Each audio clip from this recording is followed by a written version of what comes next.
Haifa से ही मनीष झा हमारे सहयोगी इस वक्त हमें कर रहे हैं ज्वाइन, और साथ ही अचल मल्होत्रा सर भी हमें नजर आ रहे हैं। मनीष, सरल शब्दों में समझा दीजिए इंपॉर्टेंस क्या है। महत्वपूर्ण बंदरगाह है जानते हैं, लेकिन यही टारगेट पर क्यों?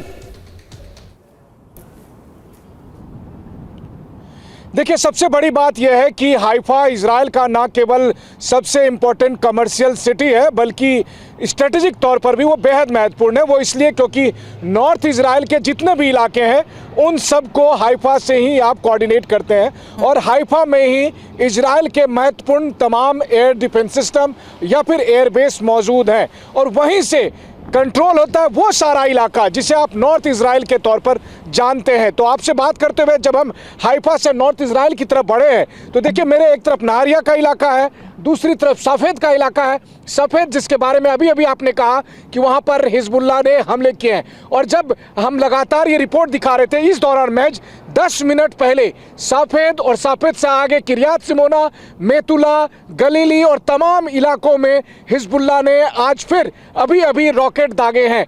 कल हिजबुल्लाह की तरफ से 300 रॉकेट दागे गए थे, और आज सुबह से लगातार रॉकेट दागने का सिलसिला जारी है। लेकिन चूंकि हाइफा में एयर डिफेंस सिस्टम मौजूद है, चूंकि इन इलाकों में अलग अलग जगह पर आयरन डोम सिस्टम को तैनात किया गया है, तो ज़्यादातर हिजबुल्लाह के रॉकेट को नेस्तनाबूद किया जाता है। लेकिन इसके बावजूद बहुत जगह पर जान माल की क्षति हो रही है, और ऐसी स्थिति में जब एक तरफ आईडीएफ ग्राउंड ऑपरेशन कर रहा है, वहीं दूसरी तरफ इन इलाकों पर लगातार टारगेट किया जा रहा है। मेरे पीछे जो आप ये हाईवे देख रही हैं, इससे लगातार मैं मिलिट्री व्हीकल्स के आते जाते हुए देख पा रहा हूं, जहां पर कि लगातार जो लोग ग्राउंड ऑपरेशन में सपोर्ट कर रहे हैं या फिर जो लोग कन्फ्रंटेशन जोन में तैनात है, वो आर्मी के व्हीकल्स यहाँ पर आते हैं, उनको बैकअप फोर्स भेजी जा रही है। तो ये सूरत हाल फिलहाल नॉर्थ इजराइल के अलग अलग इलाकों में है, और इन सब का कोऑर्डिनेशन पॉइंट है वो हाइफा,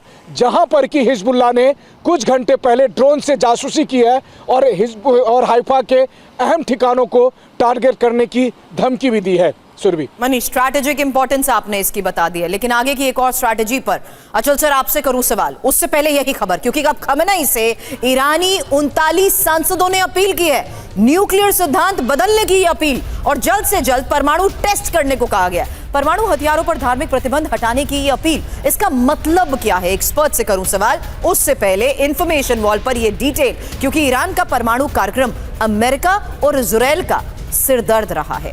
आपको इंटरनेशनल एटॉमिक एनर्जी एजेंसी की एक रिपोर्ट हम दिखाने वाले हैं। यह रिपोर्ट ईरान के परमाणु कार्यक्रम पर ही आधारित है, और इस रिपोर्ट के माध्यम से सवाल करने से पहले यह इंफॉर्मेशन, क्योंकि ईरान के परमाणु कार्यक्रम पर इंटरनेशनल एटॉमिक एनर्जी एजेंसी का अनुमान है कि ईरान के पास 5750 किलो इनरिच्ड यूरेनियम है, और 165 किलो ऐसा यूरेनियम जिससे कभी भी परमाणु बम बन सकता है। अमेरिका की फॉरेन पॉलिसी मैगजीन ने लिखा कि इजराइल को ईरान का परमाणु प्रोग्राम तबाह करना चाहिए। नेतन्याहू की ईरान के परमाणु ठिकानों पर हमले की मंशा को लेकर इस वक्त सवाल जरूर उठाए जा रहे हैं, और अमेरिका से परमाणु ठिकानों पर हमले की हरी झंडी नहीं मिल रही है। लेकिन एक मैप, इसी इंफॉर्मेशन वॉल पर एक मैप आपके सामने ईरान के परमाणु ठिकानों की ये जानकारी है, और ईरान के ये परमाणु ठिकाने हैं कहां पर, ये देख लीजिए। क्योंकि इराक के साथ साथ बोनब, रामसर, तेहरान, पर्शिन, फोडो, अराक, नतान्स, ईरान, सांगन, ज़ियासत, इस्फहान, बुशर, गाशन